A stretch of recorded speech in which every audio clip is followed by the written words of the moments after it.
하나님 말씀 보겠습니다. 은혜 받은 하나님 말씀은 창세기 3장 17절에서 19절 말씀이 되겠습니다. 다 같이 말씀을 봉독하겠습니다. 아담에게 이르되 내가 내 아내의 말을 듣고 내가 내게 먹지 말라 한 나무의 열매를 먹었은즉 땅은 너로 말미암아 저주를 받고 너는 내 평생에 수고하여야 그 소산을 먹으리라. 땅이 내게 가시덤불과 엉겅퀴를 낼 것이라. 내가 먹을 것은 밭의 채소인즉 내가 흙으로 돌아갈 때까지 얼굴에 땀을 흘려야 먹을 것을 먹으리니 내가 그것에서 취함을 입었음이라. 너는 흙이니 흙으로 돌아갈 것이니라 하시니라. 아멘. 저는 오늘 창세기 3장 17절에서 19절 말씀을 가지고 인생이 흘리는 땀이란 제목의 말씀으로 은혜를 나누고자 합니다. 먼저 인생의 땀이 무엇인지를 우리가 먼저 알아야 됩니다. 우리도 아는 바 인생과 땀은 분리하는 것이 아닌 상관관계를 갖고 있으며 연관성을 가지고 있습니다. 성경에 인간이 땀에 대한 것을 기록한 것이 오늘 본문의 말씀 중에 하나인데, 이 땀이 어떻게 보면 축복이라는 의미보다는 오히려 저주와 함께 온 것이 바로 땀이었습니다. 선악과를 따먹고 사람은 선악을 판단하는 존재가 되어서 그때부터 다툼이 생긴 것처럼 무엇보다 죄가 들어옴을 통해서 사람은 무엇을 해야 되냐? 땀을 흘려야 살 수 있는 존재가 되었다고 성경은 가리키고 있기 때문에 그렇습니다. 창세기 3장 우리 18절에서 19절 말씀이 되겠습니다. 땅이 내게 가시덤불과 엉겅퀴를 낼 것이라. 내가 먹을 것은 밭의 채소인즉 내가 흙으로 돌아갈 때까지 얼굴에 땀을 흘려야 먹을 것을 먹으리니 내가 그것에서 취함을 입었음이라. 너는 흙이니 흙으로 돌아갈 것이니라 하시니라고 성경은 기록하고 있기 때문에 그렇습니다. 그러므로 모든 사람의 죄가 무엇보다 저주를 받아 이 땅은 가시 엉겅퀴를 냈으며 그와 함께 사람은 이 땅에서 수고하고 땀을 흘려야 그 땅에 있는 소산을 먹고 살게 되었다라고 성경은 가르치고 있는 것입니다. 그러므로 성경이 말한 것, 인생은 땀을 흘려야 그리고 그 흘림을 통하여 먹고 살 것이라. 그러다 보니 사람은 이때부터 스스로 무엇을 먹을까, 무엇을 입을까, 무엇을 마실까 하는 문제 해결을 위해서 땀을 흘려야만 했습니다. 그럼 왜 아담과 하와는 선악과를 따먹을 수밖에 없었을까요? 왜 아담은 이 탐욕을 가지고 마귀에서와 하속아서 하나님의 반역한 일들을 했을까요? 그 부분을 좀 생각하길 원합니다. 첫 번째, 그들이 그 선악과를 따먹은 것은 이 소유의 개념이 명확하지 않았기 때문에 그렇습니다. 우리가 아는 것처럼 이 땅의 소유가 누구 것인 걸 우리는 아느냐? 하나님의 것인 것을 압니다. 모든 만물은 하나님이 창조하셨습니다. 하나님이 주인이시고 하나님에 의해서 만들어진 것이 세상이라고 성경은 말합니다. 그런데 아담과 하와는 무엇을 했느냐? 모든 소유가 하나님이라는 것이라는 것을 망각했습니다. 잊어버렸다는 것을 성경은 기록하고 있는 것입니다. 하나님께서는 홀로 천지 만물을 만드셨습니다. 홀로 만드셨습니다. 그리고 모든 것을 말씀으로 창조하시되 마지막에 누굴 창조했냐? 인간을 창조했습니다. 이는 천지 만물은 다 주님이 창조하셨음을 또한 가리키고 있으며 마지막에 사람을 창조함을 통해서 사람이 창조에 어떠한 일도 하지 않았다는 것을 성경은 기록하고 있는 것입니다. 이는 모든 소유는 누구 것이다? 하나님의 것이라. 해와 달도 하나님의 것이고 주변에 있는 모든 만물이 누구의 것이냐? 사람의 것이 아니라 하나님의 것인 것을 성경은 선포하고 말씀하고 있는 것입니다. 그러나 아담은 그렇게 생각하지 않았습니다. 에덴 동산에 있으면서 하나님께서 청지기적 사명을 주었는데 하나님께서 나에게 관리하라고 주는 것에 대해서 관리만 하면 되는 것인데 관리를 너무 소유하고 싶다는 마음을 그가 갖게 됐다는 것을 의미하고 있는 것입니다. 처음 아담은 에덴에서 염려, 근심, 걱정할 필요가 없었습니다. 왜 그러냐면 에덴의 모든 것을 만드신 것은 하나님이시고 하나님이 주인이시기 때문에 하나님이 모든 것을 책임지고 관리하시고 인도하셨기 때문에 그렇습니다. 사람은 주인이 아닙니다. 관리할 필요가 없습니다. 문제가 발생하면 문제를 누가 책임지냐? 주인 대신 하나님이 책임져 오셨기 때문에 그렇습니다. 그러나 사람은 착각했다는 것입니다. 아담과 하와는 하나님이 모든 것이 소유인 것을 착각했습니다. 우리도 신앙생활하다 보면 그런 사람들을 많이 보지 않습니까? 우리의 삶에 있어서 이 생명은 내 것이라 생각하는 사람이 있습니다. 그러나 모든 사람이 생명이 꺼지는 순간 이 생명조차도 내가 마음대로 할 수 없다는 것을 깨닫게 될 것입니다. 우리가 아는 모든 삶에 있는 건강, 물질, 환경에 있는 모든 축복된 일들을 바라보며 이것이 내 거라고 생각하는 사람이 많이 있습니다.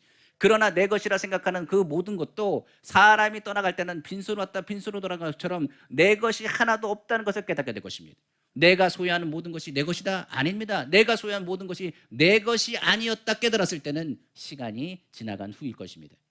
그러므로 성경은 말합니다. 하나님의 소유를 망각하고 살아가는 사람들, 그러다 보니 자기 욕심 때문에 자기 것을 얻고자 해서 바둥바둥 살아가는 모습들을 우리가 보게 되는 것입니다. 마찬가지로 아담도 그렇습니다.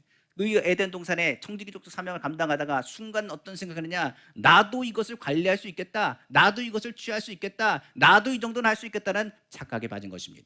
하나님의 것인데 자기 것이 아님에도 불구하고 자기 것같이 생각해서 자기가 누리려고 했던 욕심이 그에게 들어갔던 것입니다. 무엇보다 절대 주권자는 하나님 한 분밖에 없다는 것을 아담은 잊어버렸습니다. 한마디로 사람이 무엇을 생각했느냐, 피조물은 하나님이 될 수 없음에도 불구하고 자기도 하나님같이 될 수 있다는 착각에 빠진 것입니다. 그것이 마귀의 꼬임이었습니다. 창세기 3장 5절입니다. 너희가 그것을 먹는 날에는 너희 눈이 밝아 하나님과 같이 되어 선악을 알 줄을 하나님이 아심이라 성경은 말하고 있습니다. 누구처럼 된다고요? 하나님같이 된다. 이 소유권을 이제 네가 받을 수 있다, 네가 누릴 수 있다라고 마귀가 낀 것입니다. 마귀의 유혹을 어떻게 보면 하나님의 말씀으로 단호히 물리쳐야 됨에도 불구하고 그들은 그렇게 하지 않았습니다. 오히려 그들은 청지기가 아니라 소유자가 되고자 하는 욕심, 하나님에 대한 그 주권에 대한 것을 부인하기 시작했습니다.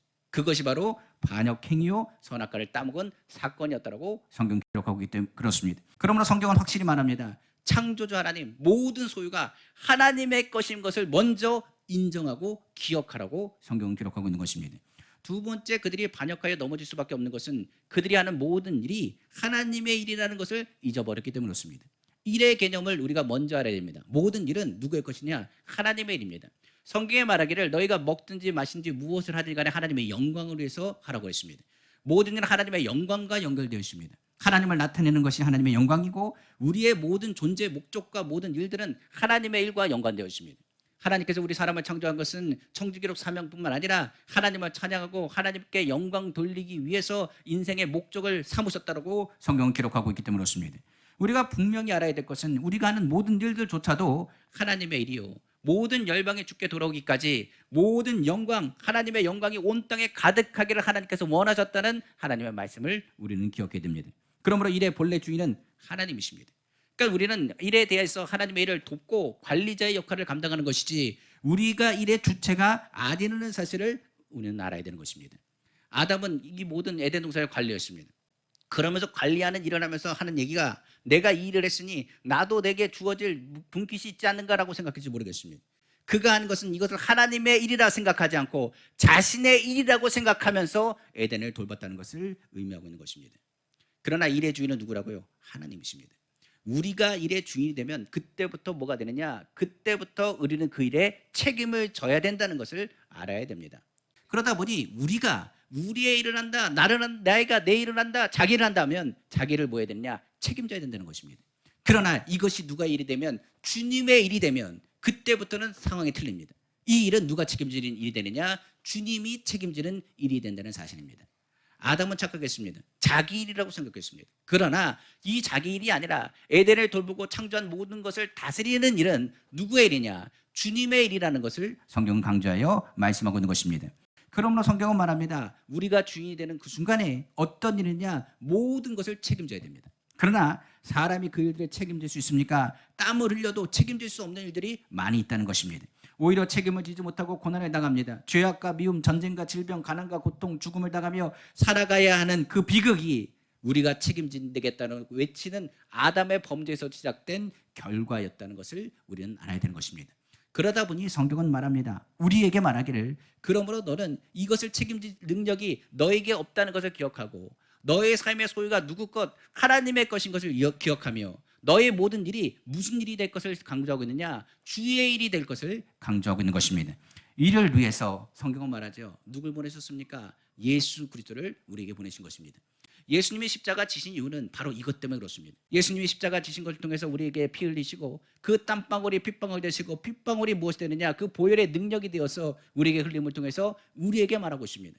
너의 삶에 너희는 스스로 책임질 능력이 없고 구원의 능력이 너에게 없으며 너에게 힘이 없는 것을 내가 아노라. 그러므로 예수 그리스도 통해서 우리에게 보이신 것은 그 십자가 보혈을 통해서 너희가 하나님의 핏값으로 산 소유라는 사실을 우리에게 가르쳐 주고 계신 것입니다. 그래서 예수님께서는 십자가 달리셔서 우리가 예수 그리스도의 피, 그 핏값으로 산 주님의 존귀한 존재라는 것을 먼저 말씀하시고 너가 누구의 소유다? 하나님의 소유로서 바로 설 것에 대한 것을 말씀하고 있는 것입니다. 그래서 신앙생활에 우리에게 어려움이 다가오고 힘든 일이 있을 때 우리는 뭘 고백하느냐? 주님, 나는 누구의 소유입니까? 주님의 소유입니다. 주님이 나를 책임지시고 나를 붙잡아달라는 고백이 이루어지게 되는 것입니다. 더 나아가서 그 주권자의 모든 것 예수 그리스도의 십자가를 통하여 우리의 소유가 아니라 이제는 주님의 것인 것을 고백하게 됩니다. 우리는 무엇을 먹을까 무엇을 입을까가 우리의 염려가 아닙니다. 우리는 주님의 소유이요 주님이 하시는 일들을 우리는 바라보고 그 일들을 성취하시는 주님의 영광을 바라보게 되는 것입니다. 바로 예레미야서 33장 2절에 이렇게 말합니다. 이를 행하시는 여호와 그것을 만들어 성취하시는 여호와 그의 이름을 여호와라는 이가 이와 같이 이르시도다. 성경은 말하고 있습니다. 이를 행하시고 이를 성취하시고 그 이름을 뭐라는 분? 여호와라 하신 분이 우리에게 말씀하신 것을 주님께서 듣게 하시는 것, 그것이 바로 예수 그리스도의 십자가의 사건이라고 성경은 말씀하고 있는 것입니다. 그래서 예수 그리스도의 십자가가 우리로 하여금 무엇을 했냐? 아담의 범죄했을 때 나의 소유인 것 같지만 나의 소유가 아니라 나는 주님의 소유라는 것, 그리고 내 모든 일이 누구와 연관되어 있느냐? 예수 그리스도와 연관됐다는 것, 예수 그리스도의 피값으로 산 나는 존귀한 존재라는 것, 주님이 나를 향하여 계획하신 일들이 있으며 내가 주님의 일들을 감당하는 것을 통하여 주님이 기뻐하신다는 것, 이것이 내 일이 되지 말고 주의 일이 되게 하다는 것을 깨닫게 되는 것입니다. 이를 통해서 주님의 주권과 통치, 소유가 예수 그리스도의 십자가 보혈 안에서 이루어지게 됐다라고 성경은 말하고 있는 것입니다.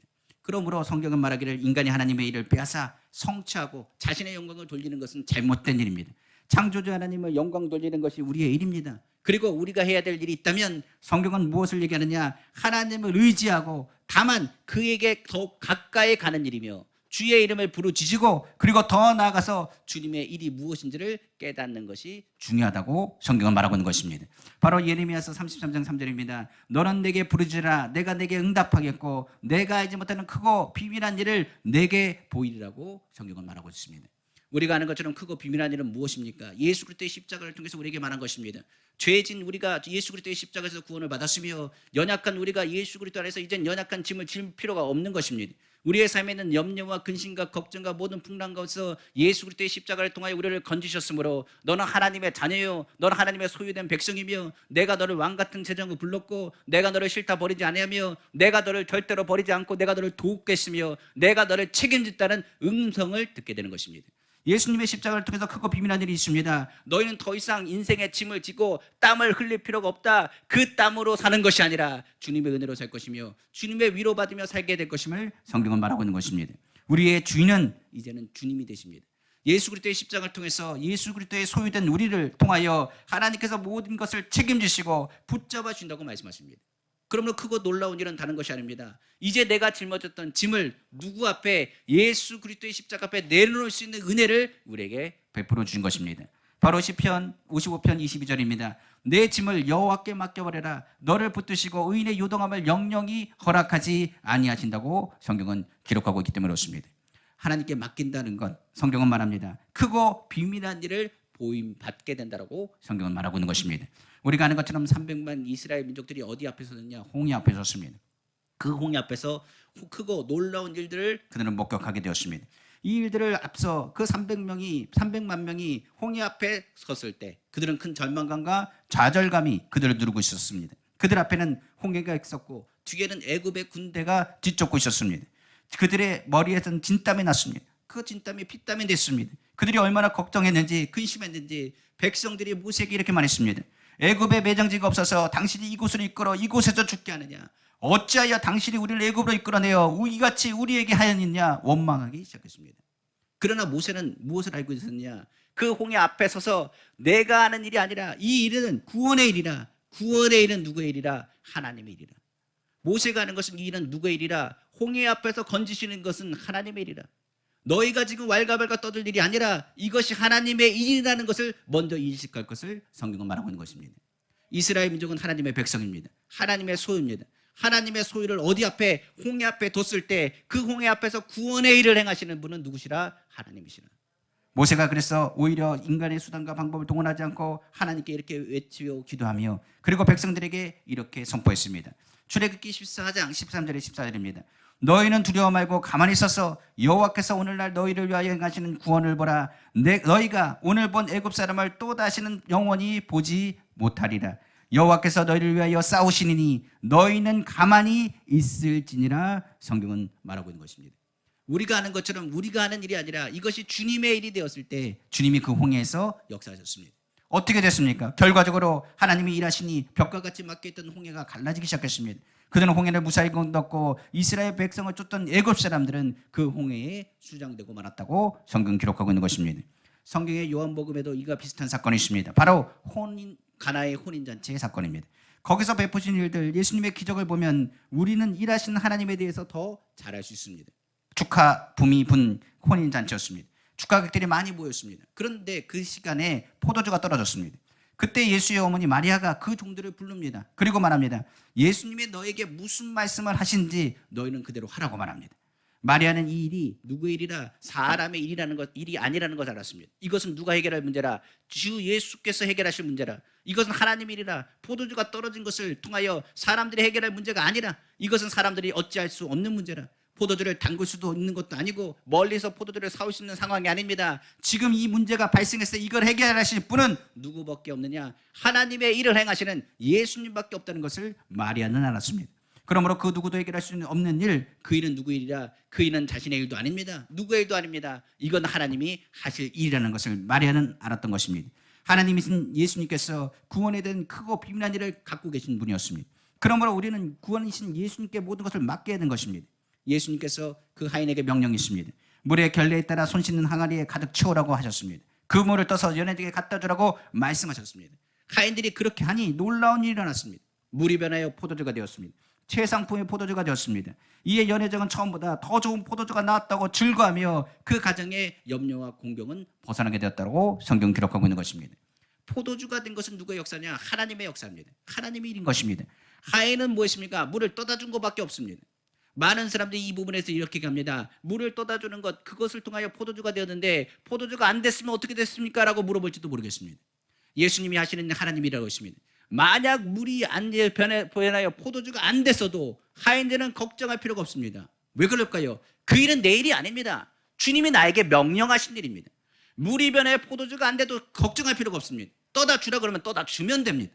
떠다 주면 물이다라고 얘기하면 이렇게 얘기하면 됩니다. 이건 제 일이 아닙니다. 예수님께서 시키셨습니다. 저분이 시키신 일을 내가 믿음으로 순종한 것밖에 없습니다. 물이 변하여 포도주가 되지 않았다 할지라도 그것은 뭐합니까? 책임지시는 분은 주님이 된다는 것을 우리는 알아야 됩니다. 하나님의 일이 그렇습니다. 만약 우리가 주의를 하다가 일이 잘 열리지 않습니다. 문제가 발생했습니다. 하나님의 일은 반드시 이루어지지만 혹시 그 상황에서 그 일이 이루어지지 않는다 할지라도 우리는 책임질 일이 없습니다.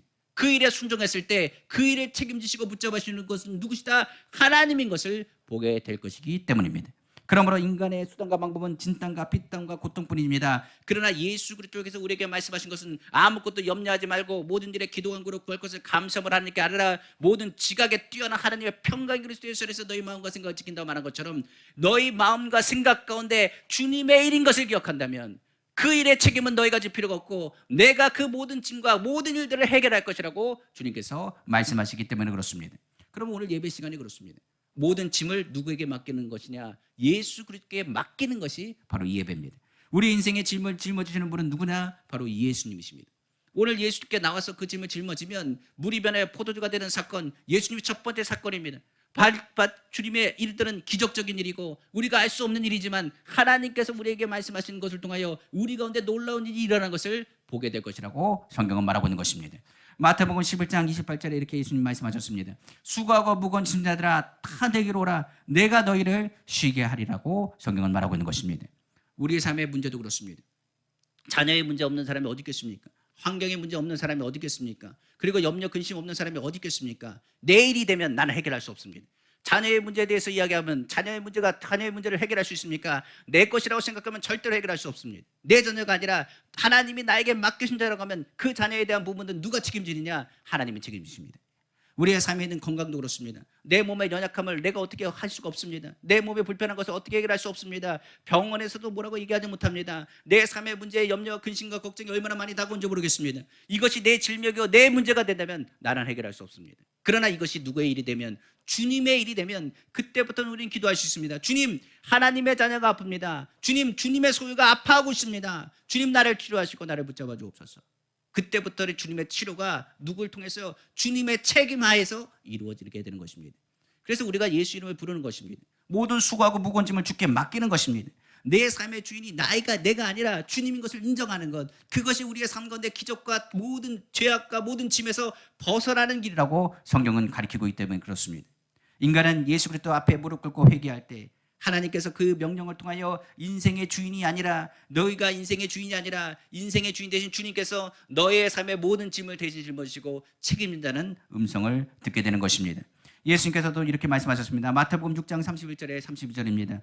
그러므로 염려에 이르기를 무엇을 먹을까 무엇을 마실까 무엇을 입을까 하지 말라. 이는 다 이방인들이 구하는 것이라. 너희 하늘 아버지께서 이 모든 것이 너희에게 있어야 할 줄을 아시니라. 마태복음 11장 29절에 30절에 이어서 말씀하십니다. 나는 마음이 온유하고 겸손하니 나의 멍에를 메고 내게 배우라. 그리하면 너희 마음이 쉼을 얻으리니 이는 내 멍에는 쉽고 내 짐은 가벼움이라 하시니라. 예수님께 모든 걸 맡길 때 그때부터 쉼이 옵니다. 하나님, 나의 자녀에 대한 근심도 쉼이 옵니다. 사업에 대한 근심도 쉼이 옵니다. 그리고 또 환경에 대한 근심도 쉼이 옵니다. 육신에 대한 질병에도 쉼이 옵니다. 주님이 나의 짐을 짊어지셨기 때문에, 나의 삶을 책임져 주시기 때문에 주님이 나의 피난처가 되시고 쉼이 되어 주셔서 나로 하여금 하시는 주의 말씀의 위로와 능력을 받게 되는 것입니다. 그 변화를 우리는 뭐라 그러냐? 은혜라고 말합니다. 주님의 은혜는 언제부터 이루어진다고요? 내 짐을 주께 맡길 때부터 임하는 것이 바로 은혜입니다. 우리 그리스도인들은 이제부터는 인생을 살 때 성경에 말합니다. 저주를 받아 사람은 뭘 흘려야 사느냐? 땀을 흘려야 살았습니다. 그러나 예수 그리스도를 통하여서 우리는 무엇을 하냐? 인생에서는 땀을 흘려 사는 것이 아니라 주님이 주신 은혜로 살게 되는 것입니다. 오늘 이 자리에 주님이 주신 은혜로 사는 것입니다. 내가 사는 것은 나의 삶이 아니라 주님이 나에게 허락하신 삶을 주님을 통하여 주님의 은혜로 살게 되는 것입니다. 아담이 타락한 후에 오만과 교만, 그리고 진땀 흘리며 피땀 흘리며 살았습니다. 스스로 고통의 삶을 살고 고통을 택하여 살았습니다. 그러나 예수님께서 이 땅에 오셔서 땀방울이 핏방울 되도록 기도하시고 예수 그리스도의 십자가 지심을 통해 그 보혈을 흘리심을 통하여 그 땅은 그 피를 통해 은혜가 흐르게 된 것입니다. 그 저주를 받아 그 땀을 흘려 생명을, 예수의 피를 통하여 은혜로 그 생명을 얻게 하신 것이라. 그러므로 우리는 값없이 주님의 은혜 가운데 죄를 청산하고 하나님의 은혜 가운데 속량함을 받았다라고 성경 기록하고 있는 것입니다. 바로 로마서 3장 24절입니다. 그리스도 예수 안에 있는 속량으로 말미암아 하나님의 은혜로 값없이 의롭다 하심을 얻은 자 되었느니라. 예수님의 핏값으로 산 우리는 뭐라고요? 존귀한 존재입니다. 우리는 주님의 소유됩니다. 주님의 소유는 사단이 손대지 못합니다. 하나님의 소유된 사람, 예수 그리스도의 핏값으로 산 사람이기 때문에 모든 책임은 누가 지느냐? 주님이 지실 뿐만 아니라 주님이 우리의 해결자가 된다는 것을 선포하게 되는 것입니다. 모든 일의 문제는, 해결의 문제는 누가 하신다고요? 주님이 하십니다. 우리는 주님의 핏값으로 산, 우리의 짐을 대신 짊어지는 예수 그리스도를 바라보고 하나님께서 주시는 지혜를 얻게 된다고 성경 말하고 있는 것입니다. 그러면 문제가 발생합니다. 그 문제의 키는 누가 갖고 계시느냐? 열쇠 되시는 분이 바로 예수님이십니다.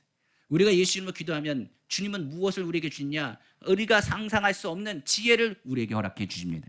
야고보서 1장 5절입니다. 너희 중에 누구든지 지혜가 부족하거든 모든 사람에게 후히 주시고 꾸짖지 아니하신 하나님께 구하라. 그리하면 주시라고 말했습니다.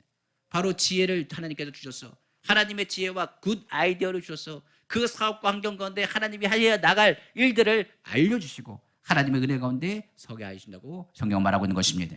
하나님의 예비된 은혜는 그 인생을 향하여 부르고 있습니다. 너희가 상상할 수 없는 일들을 내가 볼 것이고 너희가 생각하지 못한 일들을 내게 볼 것이며 나의 뜻과 나의 계획을 내가 깨닫게 될 것이라고 성경은 말하고 있는 것입니다. 바로 고린도전서 2장 9절에 10절입니다. 기록된 바 하나님의 자기를 사랑하는 자들을 위하여 예비하신 모든 것은 눈으로 보지 못하고 귀로 듣지 못하고 사람의 마음으로 생각하지도 못했다함과 같으니라. 오직 하나님의 성령으로 이것을 우리에게 보이셨으니 성령은 모든 것 곧 하나님의 깊은 것까지도 통달하시느라고 성경은 말하고 있는 것입니다. 인생의 길에 문제가 발생합니다. 이 문제에 대해서 내가 하나님께 구합니다. 하나님, 내가 주님의 소유입니다. 하나님, 주님의 일을 하여 주옵소서. 나는 처음에는 몰랐습니다. 내 몸의 연약함에 대해서 몰랐습니다. 내 환경의 풍랑에 대해서 몰랐습니다. 내 삶의 염려에 대해서 몰랐습니다. 왜 이런 일이 나에게 일어난지 몰랐습니다. 그런데 그곳에서도 하나님은 일하고 계셨습니다. 나의 잘못된 성품을 다듬으시기 시작했습니다. 내 문제의 모든 것을 하나님께서 해결하기 시작했습니다. 그리고 구원의 문을 열어주시기 시작했습니다. 그리고 지나가고 보니 이것이 뭐였다고요? 다 하나님의 은혜라는 사실을 고백하게 되는 것입니다. 그러므로 우리가 주님 앞에 겸손히 나아가면, 지나가면 그것이 보다 다 하나님의 은혜예요. 하나님께서 계획하신 것이라. 나의 약함이 오히려 강함이 되게 하시며 나의 연약함을 통해 하나님의 영광을 받게 하셨다라고 성경은 말씀하고 있는 것입니다. 말씀을 마치겠습니다. 우리가 세상 떠날 때 우리의 것을 주장할 수 있는 것은 아무것도 없습니다. 그러나 우리의 것이라 주장하는 것은 없어도 우리가 주님의 소유라는 것은 고백할 수 있습니다. 우리가 마지막 떠날 때는 빈손으로 갑니다. 그때 우리의 소유는 아무것도 없지만 주님, 내 것은 아무것도 없습니다. 그러나 나는 누구의 것이다? 주님의 소유입니다. 내 영혼을 받아주옵소서. 우리는 우리의 것이라 주장하는 것은 없어도 우리가 주님의 것이라고 고백할 때, 우리가 주님의 소유가 되어졌을 때 우리의 모든 삶을 주님께서 책임져 주시는 것입니다. 우리의 삶의 행복과 기쁨과 평안, 그것은 누구에게 있느냐? 예수 그리스도에게 있습니다. 그러므로 오늘 주의 말씀을 기억하십시오. 나는 누구의 소유다? 주님의 소유다. 이 땅에 있는 동안에 주님의 소유된 것을 선포하고 하나님께 우리의 모든 일을 주의 일 되게 하시기를 다시 한번 주님의 이름으로 축원합니다. 가정도 주님의 일입니다. 사업도 주님의 일입니다. 우리의 건강도 우리는 하나님의 성전이기 때문에 우리의 것도 주님의 것입니다. 오늘 주님의 소유된 성도들을 통하여 책임지시는 주님의 은혜와 위로가 넘쳐나시기를 다시 한번 주님의 이름으로 축원합니다. 기도하겠습니다.